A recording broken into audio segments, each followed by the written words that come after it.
Good evening, ladies and gentlemen, and welcome back to Dark Souls. We are in the sewer because, of course, why wouldn't we be? We're in a video game, after all. If you're not in a sewer fighting rats, then, you know, you're not playing a video game. Or something. I don't know. Speaking of which, you know what? I'm going to make a minor detour here. We are actually going to run around and kill some of these rats.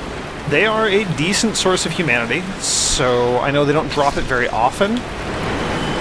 But if they do decide to drop it, that would be swell, and that would be free humanity for us. So, may as well kill a few of them, right? I mean, they're right here. Like, it's not that far out of the way. And look, we got a humanity. I feel vindicated. That was it. That was all. That's all I cared about. Okay, so back down, and then back down the stairs here. And so, if you recall where we left off last time, we were here in the sewers. Shortcut ahead. Yes, thank you. You're well aware of that. And we're here in the sewers, and there is a nasty, evil area that I was trying to avoid like plague. And then there's also the boss. We are going to do at least one of those things, probably, hopefully, both of them. Boss is going to be that way. The nasty, evil area that I don't want to go down to is going to be off to our right now. Oh, hello.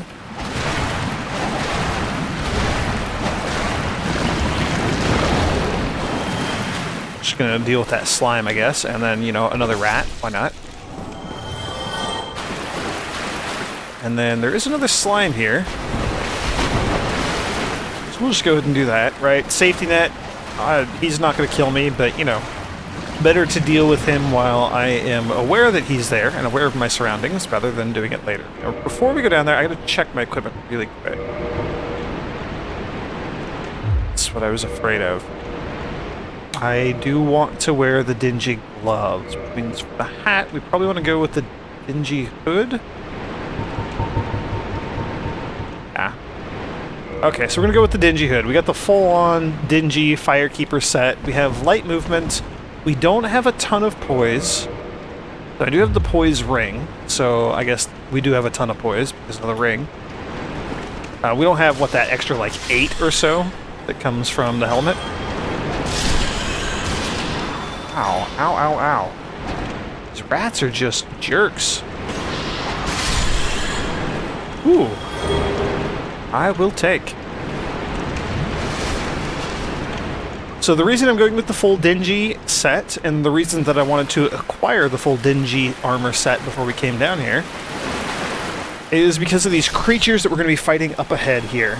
And I don't know how to describe them. They're just evil incarnate, I guess, is going to have to suffice. They are every new player of this game's worst nightmare. Because if you don't know what you're doing, you will inevitably fall down here and be killed by them instantly. Is that enough build-up for you? Are you scared yet? It's that. The frog. It's actually not the frog so much, or Basilisk.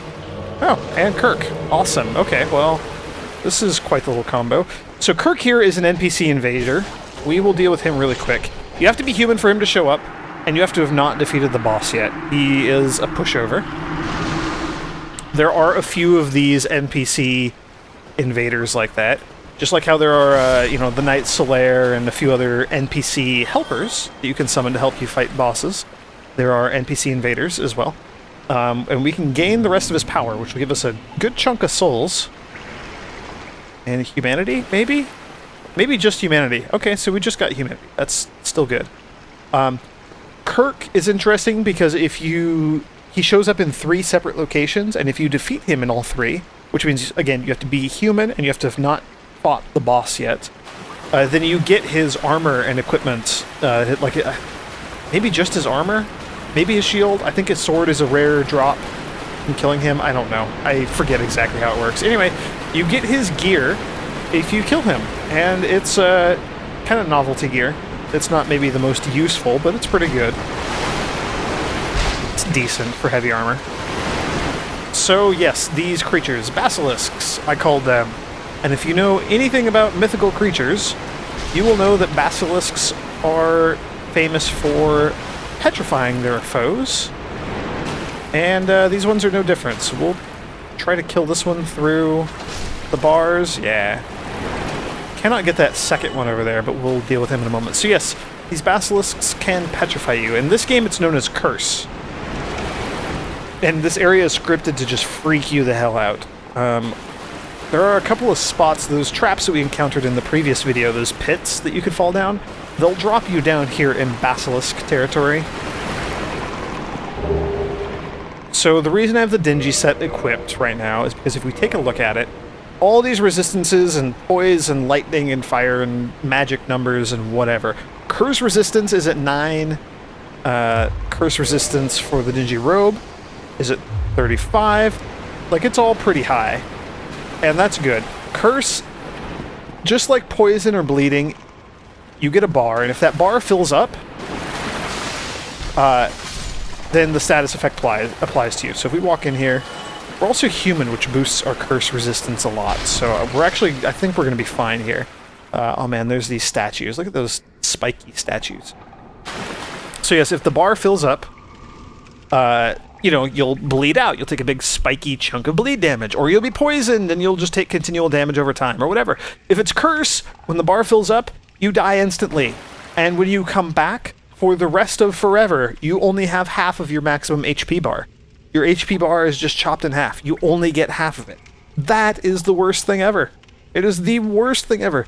You have to go buy one of those $3,000 or $6,000 curse removal purging stones to do that. And then as like a monument to your failure, when you die, you turn into one of these statues like other players can see. So these two statues that we're looking at are probably two other human players who are playing the game and who died to curse.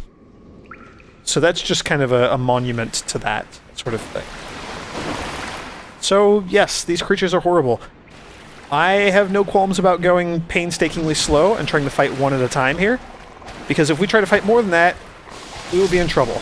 And there you can see. So we have a huge curse bar because we have a lot of curse resistance. So I'm really not actually worried about fighting them. Doesn't make them any less of a pair or a set of jerks. And there's a ton of them in here. There are a lot. So again, it's not the creatures. Like, I don't even think they can do physical damage to you. Maybe if they like fell on you or something. But it's the curse. That's what you gotta watch out for. Let's see if we can take out these guys. And then these ones. Okay, so we got 4 of the 5. Number 5. You gonna come up here? They also have like those googly eyes, and just, it's one of the most unnerving things in the game. Because you kill them and they got these like ragdoll corpses, and they still have those freaking huge eyes, and just... ugh.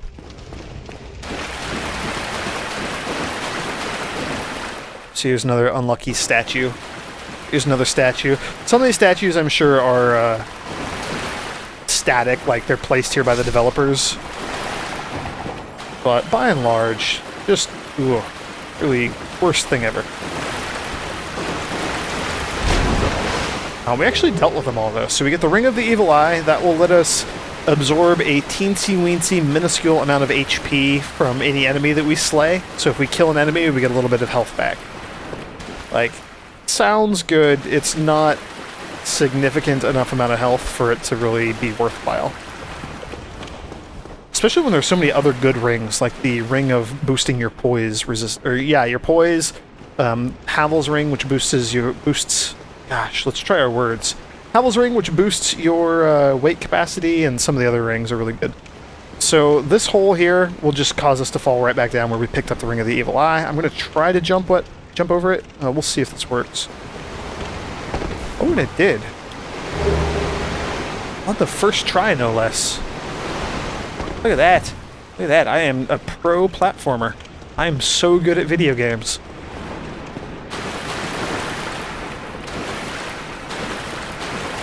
So, yeah.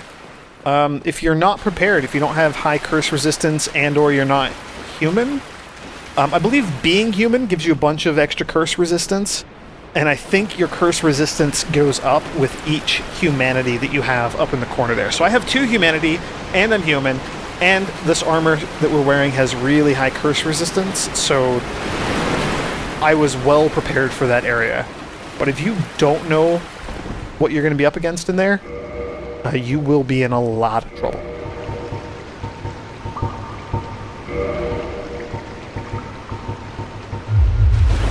Okay, so back to the setup we were using before. So yeah, that is officially all of the sewers that we have explored other than the boss area here. So you know what that means. It is boss time. We are human. Oh, and I guess that wasn't actually a fog wall yet. The fog wall will be coming up in a moment. Can't go that way. I think there's maybe like a soul item or something up here that we can get. I could be mistaken. I am probably mistaken.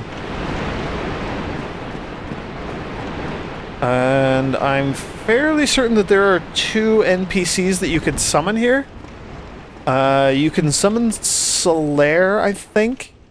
And I know that you can summon the Knight Lautrec. But we already kind of triggered him murdering the Firekeeper and leaving Firelink Shrine, so he's not going to be available to us, I don't think. So there's Solaire. We can summon you. And I think Lautrec would be, like, over here somewhere if he wasn't up above. I don't remember. But he's not available to us because we did that whole thing with him.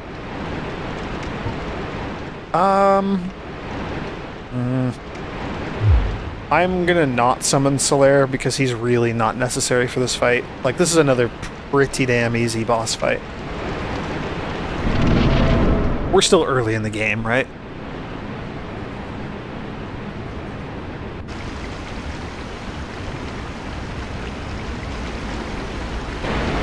Oh, look at that. It's like a snake.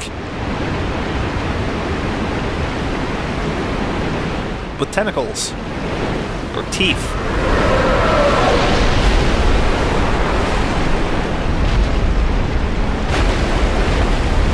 Man, that is a terrifying, nasty-looking creature.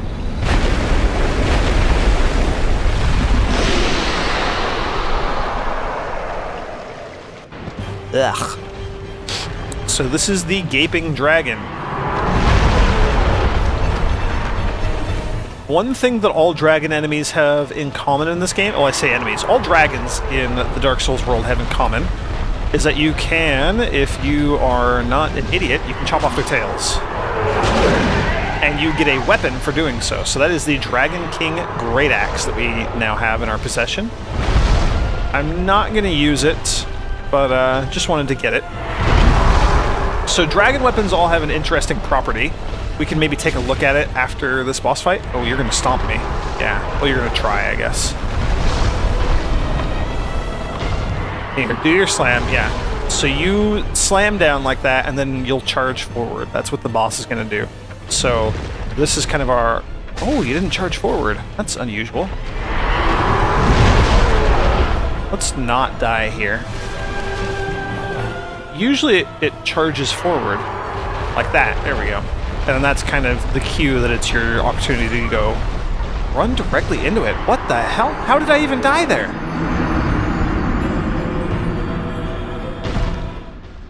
That's sad. I am embarrassed and a little bit perplexed. Did I take that damage just from, like, running too close to it? We were behind its legs, so it shouldn't have stepped on us. Oh well, it's not that difficult to get back to. I am, I'm gonna chalk that one up to being like a hitbox issue. Like, that boss has a weird hitbox, maybe? I don't know, doesn't seem right to me.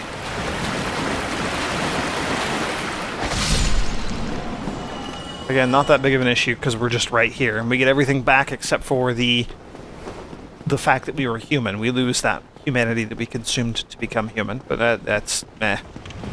Doesn't matter. Oh, we're not going to get invaded. Whoop-de freaking do. We'll skip the cutscene. We already watched it once.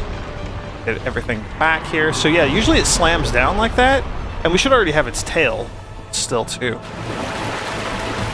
Oh, interesting. Its tail is back. Does that mean we can chop it off again?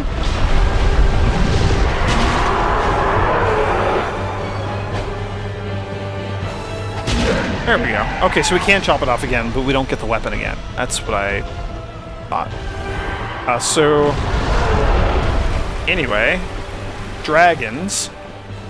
Dragons in this game, they're weapons that you get from their tails. The weapons do not have any scaling properties at all, so they do a huge amount of damage, but that damage can never really change. Like, you can't up your strength and have it do more damage. It is a static number, regardless of what your stats are.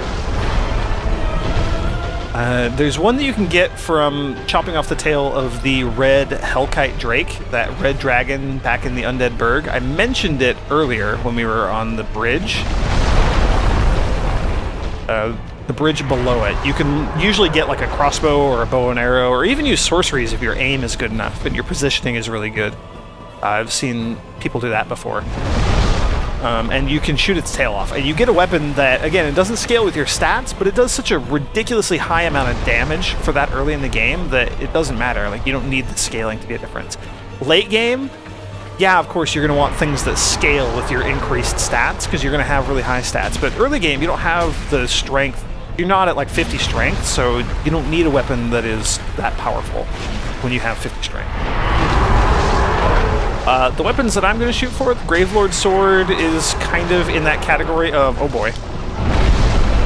Gravelord Sword that we're using now is kind of in that category. It has the least amount of scaling it could possibly have with strength and dexterity. There we go, you're dead.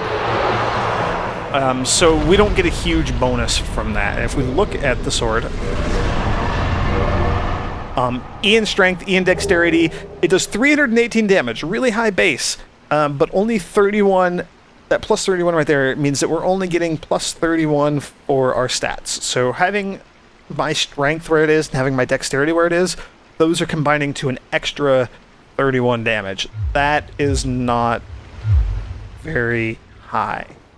31 is a small number. You generally, if you're gonna crank a stat up really high, like if you're playing a sorcerer and you have really, really high intelligence or something, you want a weapon that will scale like an A ranking for that stat, or, you know, whatever stat it may be. And by the way, there's nothing else we can do down here. We just wanted to get that key from fighting the boss.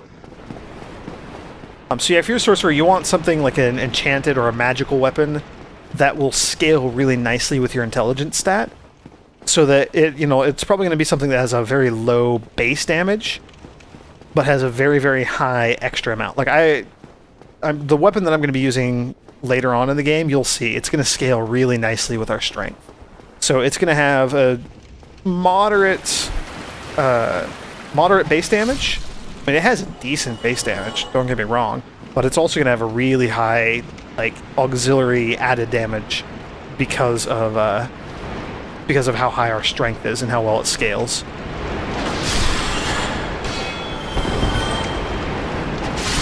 Again, I'm just killing these rats real quick to see if we can get some humanity. We are going to need a boatload of humanity later on in the game, so the more we can get now, the better. There's a very good chance that later in the game I'm going to have to come back here and kind of grind rats, like keep killing them over and over again. Hello, what are you doing here? In an attempt to get all the humanity that we need. I haven't had to use a ton. Do I not have any equipped? I do not. We have 14, and then 6 more from the twin humanities, so we were up to 20 total. I'm going to need at least 30 for what I want to do. And that's going to be tied into the Solaire quest. That's not for a long time, though. So we'll deal with it then. In the future. Though, I'm gonna run back here and attack these rats real quick. There's a whole group of them. Look at all these. Like, you can't say no to that.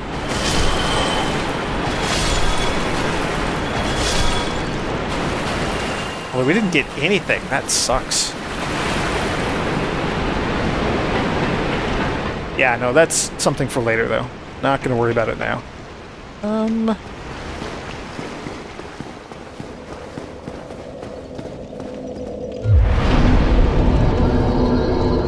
What do we have? 41,000 souls? Is that really the number that we have? That's a crazy amount. Let's level up a bunch.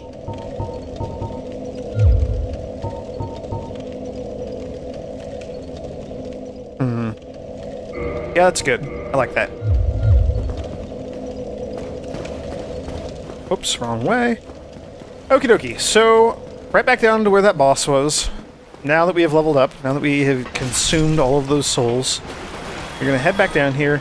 I'm going to give the rats one last go. See if we can pick up maybe another humanity. Like I said, 30's a lot. And that is if I just want to use all 30 of those humanities for our purposes of dealing with Solaire. If I actually want extra humanity on hand for, like, you know, in the event that I die and I want to turn human or, you know, any of that sort of nonsense, then yes, we will want extra humanity on top of that. So, good to keep an eye out for it. That's okay, though. I'm fine with this. Can do all that crap off camera.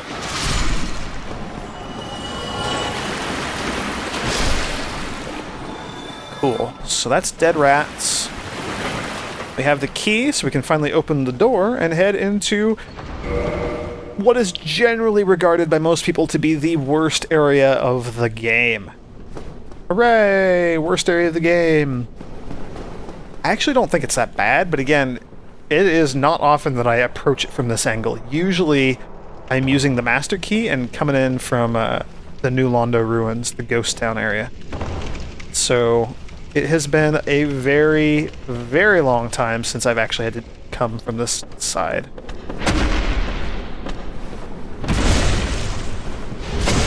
Goodbye, ogre. You're done.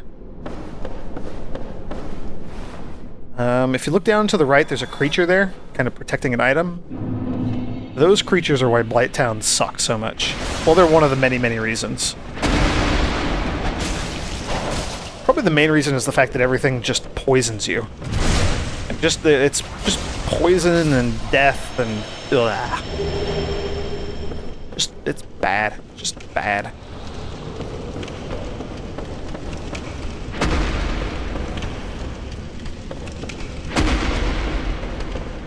Which kind of reminds me, as soon as I kill this guy, make sure nothing else is sneaking up on me from behind. You are. That enemy that I pointed out that was down below, he just climbed a ladder and is going to come running towards us. So we'll just hang out here to deal with him. Him or her, I don't know. I can't really tell what this is. Or not. Okay, well, maybe it's not going to come attack us. That's fine. We'll deal with our inventory real quick. Souls, don't really care about. There will be maybe a few more of those dart blowers. So I'm going to keep my purple moss clump, or my blooming purple moss clump on my inventory bar as well, but mostly I want that regular purple moss clump so that we can cure the normal variant of poison, because we are going to be inflicted with that quite a bit. It's pretty unavoidable here.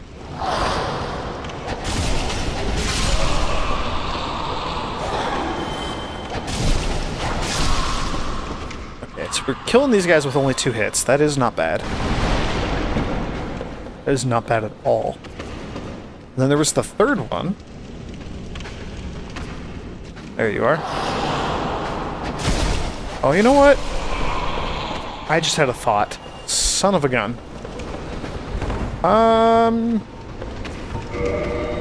We're gonna make a minor detour. I completely forgot something. There is a shield that I want to pick up that will help us get through there. So we're going to go get that. It'll make our lives a whole hell of a lot easier, and I should have picked it up earlier, to be quite frank. Alright, we'll just ignore all those guys. We're going to deal with this hollow. Not going to cause the other one to fall on us from over there. The other slime, that is. We're going to head back to Butcher Town here.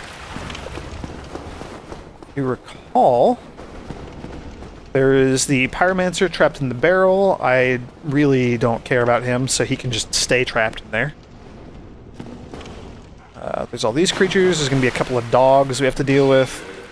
The butchers themselves are dead. They will not respawn, so we don't have to worry about that. The dogs, however, are another story.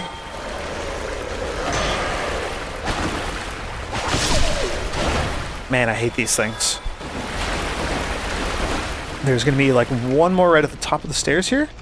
Oh, he's over here at the bottom of these stairs.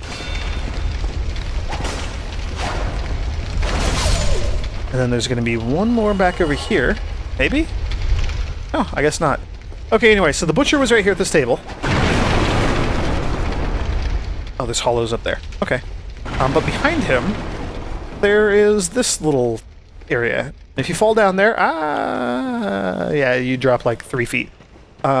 This would actually have put us in the room above that giant rat. So if you recall, there was a giant rat that we fought earlier. This puts us above it. I didn't bother looking around, but you could, if you're down there fighting the rat, you could see this dangly corpse here.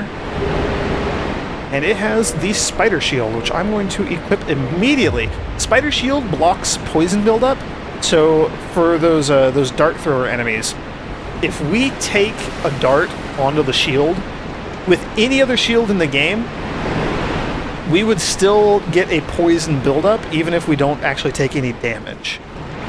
So that is frustrating, and it sucks, and you can easily get toxicked and just, like, die to poison damage if you are using a regular shield. I'm going to use the spider shield, so that should hopefully be not an issue for us.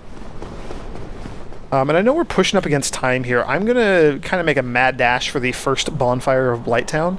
It's not too far in, although it means we have to fight these ogres again and all this other stuff, but that's okay. We'll be fine here.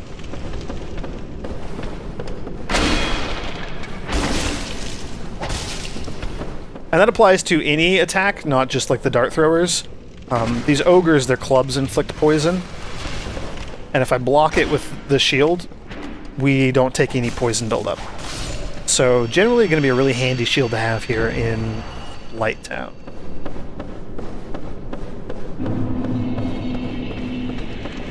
So yes, ogre. I know.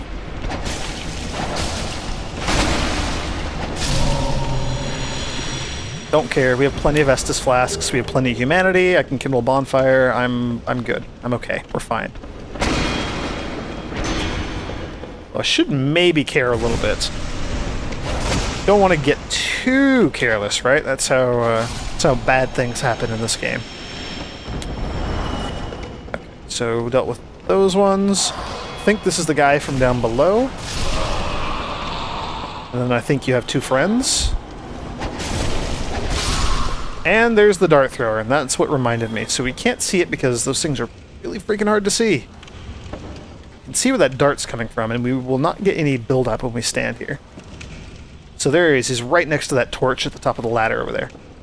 By the way, Blighttown pro tip, those torches are attached to the handles, or like the main poles of ladders. So if you ever want to find a ladder up or down, look for those torches. That's how you find your way around. Blighttown is a very vertical area, which is really cool. I love the verticality of areas in Dark Souls.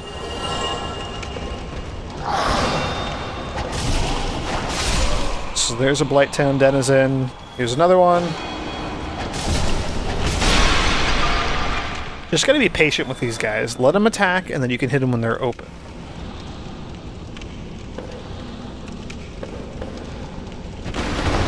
And I missed. These enemies also have a really nasty grab attack where they will jump at you and grab you, even like if you have a shield out or something, and it will most likely just kill you straight up. So that's the thing you gotta watch out for. I'll try to point it out. You'll know when they're doing it. It's just like the trees in the Darkroot Garden area.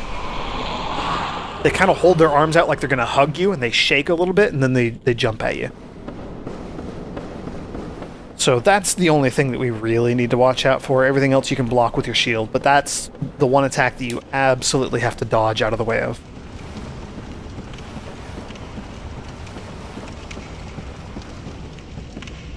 Cool.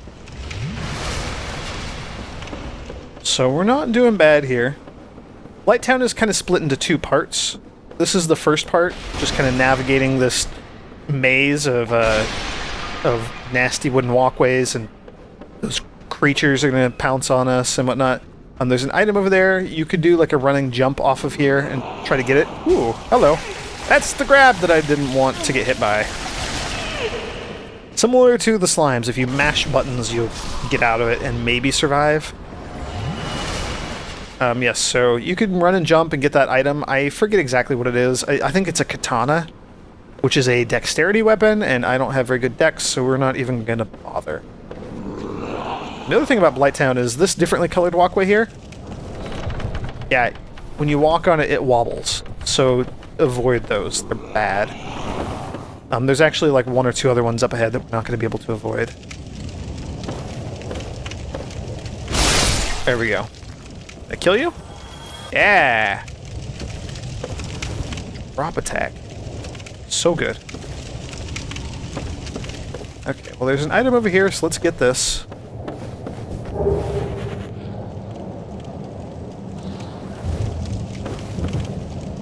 There's our bonfire. You can see it kind of right above my head. It's that gray pile of ash. So it's not that far, but just we gotta figure out how to get over there.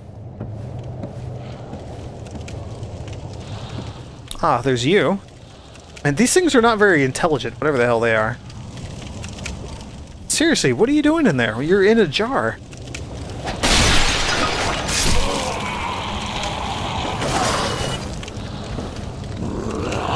That's his jump and grab attack. So these guys with their jump and grab attacks, hate those.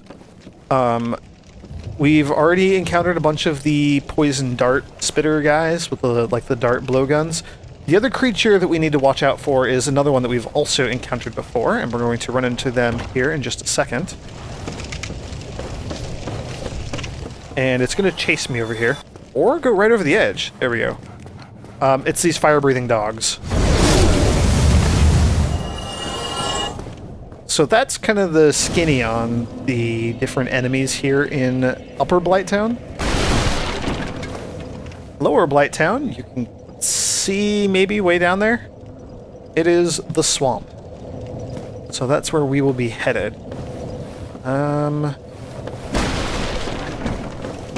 Trying to remember if there are any other items or anything here that we want to get before I rest at that bonfire. I forget, this place is absolutely just a rat's nest. Like, it's a huge maze, and there's all sorts of items, like you can see that one right there on the screen, kind of in the top right corner.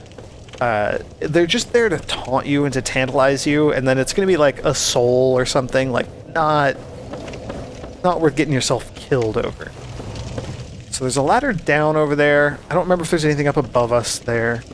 I think we're going to generally want to head in this direction. You can see there's another fire dog over there. He saw us too. He's coming after us. That's fine. Whatever.